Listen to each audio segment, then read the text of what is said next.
What's going on, you guys? Riley here. Today we are reviewing the 2020 mid-engine Corvette. This is actually the very first mid-engine Corvette that I sold working over at Parkway Chevrolet, and I sold it to my good friends She's Without Fear and No Garage Queens over on Instagram, so go give them a follow. But it's funny how I handed them the keys on their brand new Corvette, and now they have handed me the keys to take it out for a little spin and see what I think about it out on the road. So a little background here. So I have spent a little time driving the mid-engine Corvette. I've been on a racetrack with it. I've taken it to and from the gas station, but that's really about it. I've never really put some miles out on the open road and used the car where most people are going to be using it. So today we're going to be driving it out on the road like it's meant to be driven and see what I think about it. Now, I realize most of you are probably pretty familiar with the new mid-engine Corvette by now. They've been out for a little while. Everybody and their mother is making videos on them because they are really just that hot of a car right now. Everybody wants one. It's very rare to get one. There's not many of them out there. The factories are shut down right now, so there's a lot of demand for them. I've never seen so much craze and hype over any car in my entire life. They also have a McLaren in their garage, so they have been driving their McLaren, driving their new C8, comparing the two. So we're going to actually sit down with the owner here in a little bit and see what they think about this car compared to their McLaren 720S and also their previous 570S. So that'll be a fun little comparison to see what a McLaren owner thinks about this car. But overall, this thing just looks absolutely sick. This one is the Sebring orange color. It's got the orange seat belts, the bright silver Trident wheels, and a couple other features. This one is a 3LT, so it is the top trim, has pretty much every possible option you can get. And also it is the Z51 Performance Package, which gets you the wing back here, a couple other goodies, and the dual mode exhaust. So the way this car sits, it comes in at 495 horsepower and 470 pound-feet of torque, 0 to 60s. Hopefully we can test one or two of those out today, but they should be under 3 seconds, quarter mile. People have been running them, well, really all over the place, but right around like low 11s seems to be kind of the sweet spot for a stock C8. Walking over here to the interior just to check it out real quick before we get going with the rest of this video. This one is the black interior. It's got the black suede leather, the white stitching. It's a very, very nice interior. I absolutely love these things. Orange seat belts, like I mentioned, and of course the mid-engine, which is right behind your head back there. It's kind of cool. They give you a little glass window you can see through, but just an absolutely fantastic interior. Chevrolet just killed it on these things and knocked it out of the park. And being a 3LT, like I mentioned earlier, every possible option is coming with this car. So heads-up display, heated and cooled seats, heated steering wheel, upgraded audio system, just literally anything you can think of, this car more than likely has. And as for some practical aspects of the car, so let's go ahead and check out what is under the front trunk, which is actually quite large. So that is probably the number one thing that surprised me about this car is, yes, you do still have a rear trunk, but also the front trunk gives you a good amount of space. So pretty darn cool being able to just put things in your front trunk on your Corvette. I feel like I would do that a lot just to kind of show off and let everybody know I've got a trunk in the front of my car as well as the back. So when we come back here, check it out, more space. So you also have your mid-engine back here, which is where most people are going to focus their attention. The LT2 small block Chevy V8, naturally aspirated. Like I mentioned earlier, just shy of 500 horsepower and right over the rear axle. So that puts all the weight over your rear wheels and gives you plenty of traction for those incredible 0 to 60 times. And in my opinion, one of the greatest thing about the Corvettes, pretty much any Corvette, is that this roof right here actually comes off and it stows in the rear trunk. So very cool to have that. The open air experience driving with the top down is one of the most fun things you can do. So let's go ahead, we'll hop in the new C8, we'll talk with the owner, maybe we'll go do some couple pulls here and there, and we'll see what RP thinks about the 2020 mid-engined C8 Corvette. Alrighty, so here we find ourselves inside the mid-engine Corvette. Just wanted to show you guys what some of the buttons and features look like when everything is all lit up. There is your all digital dash in the touring mode. We can rotate it over into sport mode and it looks like so. And one more, we got track mode, which looks like this. And all of these little information squares you can change to a whole bunch of other different things, so it's really cool. You can personalize it exactly how you like. Also, you might notice on the very bottom left, you might notice the miles on this car 706. This thing is broken in, so let's go out and have some fun in this thing. But just wanted to show you guys what it looks like from the driver's point of view. Very cockpit-like. Everything is aimed right at the driver. The passenger just kind of gets to sit there. But very, very easy to use. All of the buttons and everything laid out extremely well. It makes sense while you're sitting here. I know a lot of people originally complained about all of the AC vents here, or the AC controls, saying it looks a little strange, but when you're actually sitting in the car, it works, and actually a very good outward visibility. So let's go out, let's go have some fun. All right, guys, well, the moment you have all been waiting for, definitely the moment I've been waiting for, getting to drive the new mid-engine Corvette out on the road and seeing what it's like. So we're gonna go ahead and start this video off in touring mode. This is the most relaxed, most comfortable setting. This is where you would daily drive your car if you were going to do so. And that kind of brings up my first point, is that yes, you can daily drive this car. It is that comfortable, especially in touring mode. It's very soft with the suspension. It has the magnetic ride control, or this particular car does. So the soft suspension, it drives like a regular car. It's very comfortable. It's easy to drive. The visibility is actually not too bad. If you take the mirror camera off here, the rearward visibility is not the best, but it's okay. You can get used to it as long as you have your mirrors set properly. But setting out here onto the open road, it feels good to finally drive one of these out on the open road. So like I said earlier, I've driven one on the racetrack. Unfortunately, it was raining while I did that. So the whole entire time, my only focus was trying not to die. And then my only other time to drive one of these on the road is to the dealership, or to a gas station from the dealership, which is about a mile away. So you just drive there and back. So today we get to go out and have some fun. We're going to attempt some launches here in a minute, see if we can't beat a 0 to 60 time under 3 seconds. So that'll be exciting. But I really wanted to focus a lot on what it's like to just drive this thing around casually, because personally, if I'm going to buy one of these, I'm going to daily drive it. I'm going to drive this thing around every single day. So I want, you know, something that's not going to beat me up, something that's not harsh. And to me, this is perfect. I could daily drive this thing, not a problem. But enough about touring mode. Let's go ahead and put it into sport mode, which is kind of like the happy medium. It's not quite hardcore track version, but it also stiffens things up and delays your shift time a little bit for optimal performance. So, or not delays the shift time, but holds the RPMs up a little bit higher. And you actually notice immediately the throttle response is a lot more sensitive. I'm just barely getting on it, and I started going actually pretty fast here. That's kind of the biggest takeaway is everything's a lot more responsive. The steering is very light, but it's very responsive. And then the paddle shifters, now being with a dual clutch transmission, that is so fast. I mean, to be in a Chevrolet, that is awesome. That is just leaps and bounds better than the C7 or anything else. And that is just ridiculous how fast that downshifts and upshifts. So we will downshift here on this corner one more time. We'll wait until we straighten things out a little bit.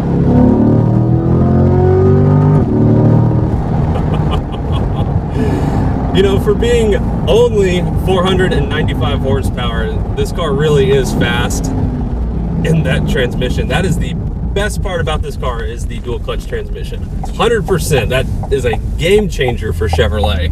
And we'll go ahead and up this one last time. We'll go into full track mode. I'm not going to use the paddle shifters this time. Just gonna let the computer do its thing, do its shifting on its own. We'll see how it does. 3, 2, 1, and hit it.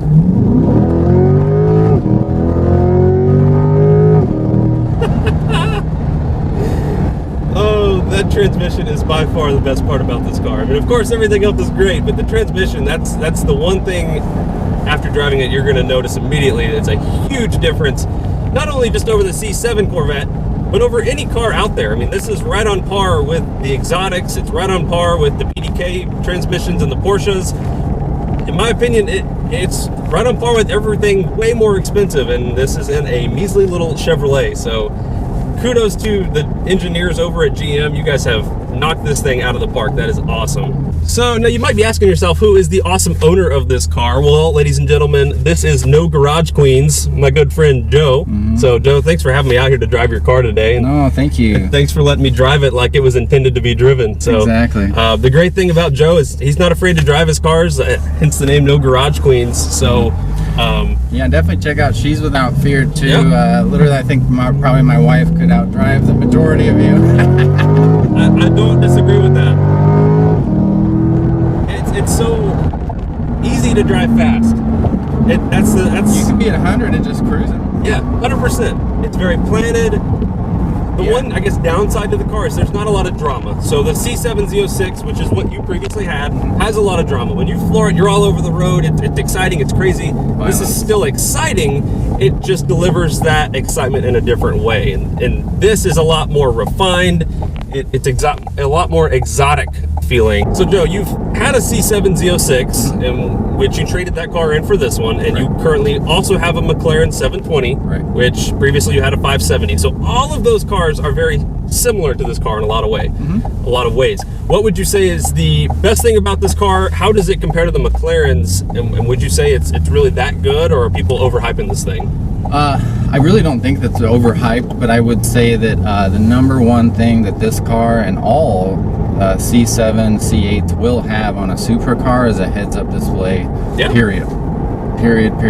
End of story. It's very surprising that there's no heads-up display, although be it, you know, that I've heard, well, it's a race car, you don't need it. You know, I think it's kind of cool to see the G-forces and other things like that, obviously, that we all want to see. So I think that's the one thing that they could improve on for sure, supercar wise. But you know, candidly, like I told you, I think this is like a McLaren GT. It really is, because it's not as drama, super fast, very balanced, very relaxed. So I think that's a big deal for it to be even close to McLaren right out of the gate. That's a big deal. I know for me, I haven't spent a lot of time in McLarens such as yourself, but to me it gives me a lot of McLaren vibes. It does. Like I said, it's got the rear engine. It's very balanced. When I did the 181 mile per hour run, it was really no big deal. It really, and I hope that it showed that through the video, but it wasn't a big deal. Honestly, it wasn't. What he's referring to is the time you took a road trip down to Mexico. Yes, of course. I mean, obviously, Sayulita, please visit. Beautiful location. And you can check out his Instagram, but he has taken this thing over 180 miles per hour. And it looked quite planted from the video. It did, yeah. So, first one, all you other influencer people. So, ha ha ha. He wins. I'm just kidding. We're gonna put this thing into track mode here, which is going to change everything there. We're also gonna go over here, press on the traction control button 2 times, which then turns up the PTM, Performance Traction Management modes, which we're in wet currently, dry, Sport 1, Sport 2, and Race. So now we should be able to put your left foot all the way on the brake, right foot all the way on the gas, and that should engage launch control. So let's go see how it works.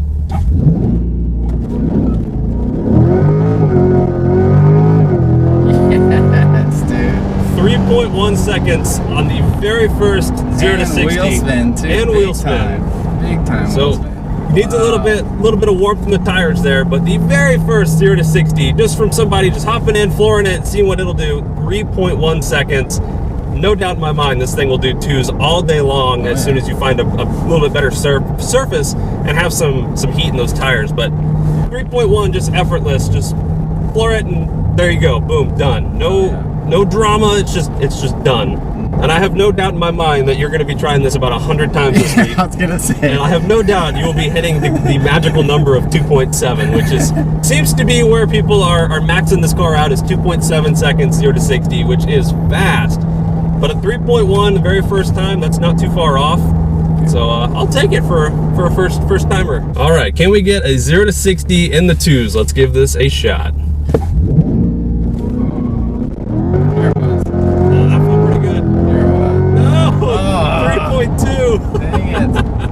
Felt better.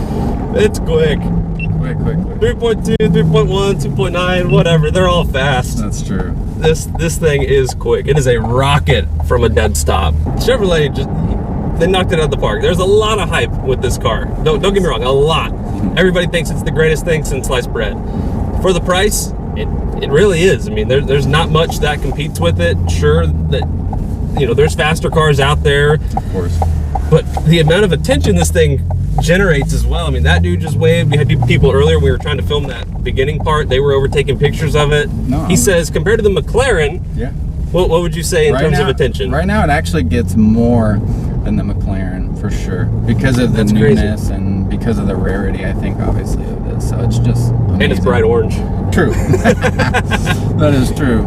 But that's crazy to even have that in the same sentence of a Corvette, attention, McLaren. I know. It doesn't make any wild. sense. It really doesn't make any sense. It really doesn't. But it's cool. I think it's interesting to see. And I think, frankly, it's going to push a lot of the supercar manufacturers to, I think, the level that they should be at as far as competition. They need to put heads-up displays. They need to do other stuff like that too, because it's, you know, you have to be quick in this business, in my opinion, with cars. Or, you know, you'll get overtaken really quickly. And really, this car kind of came out of nowhere. I mean, they were talking about a mid-engine Corvette for a long time, but nobody thought their first attempt at making one would be this good.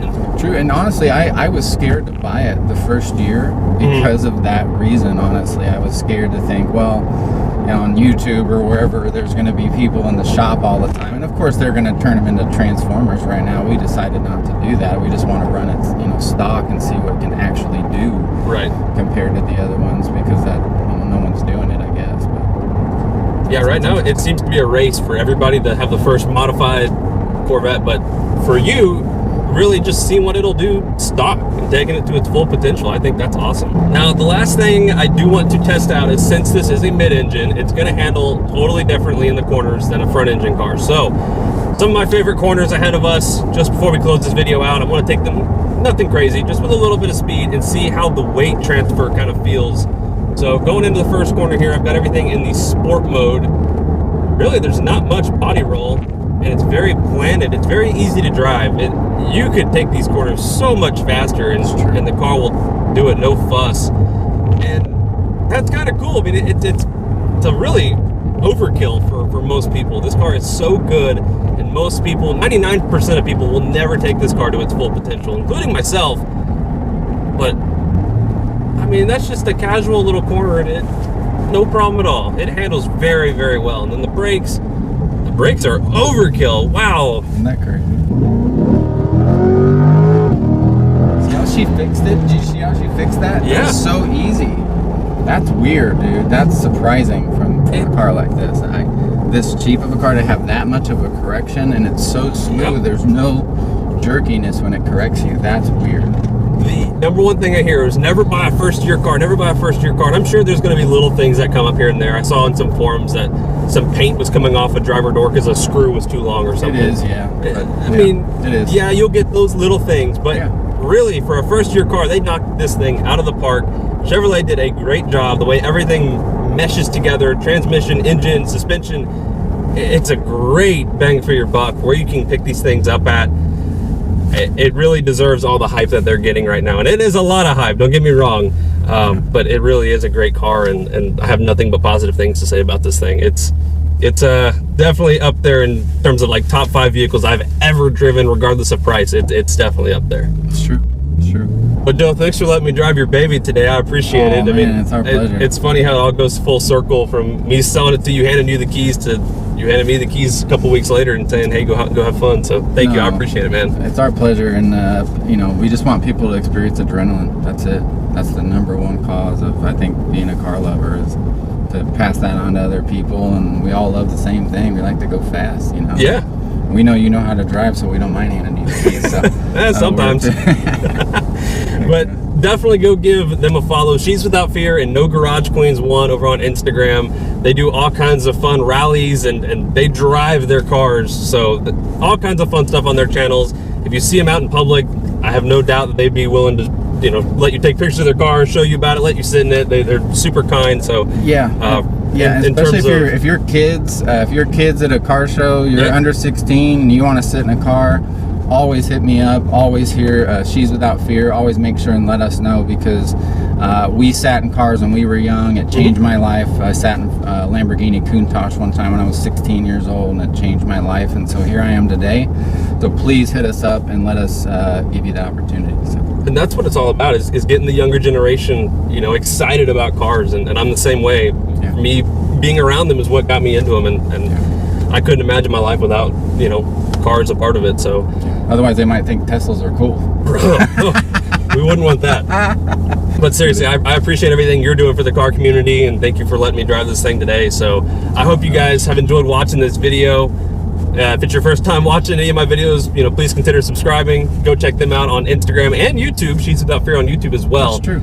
And yeah, 10 out of 10, C8 Corvette, perfecto, RP likey. So thank you guys for watching the video. We'll see you all in the next one. Take it easy.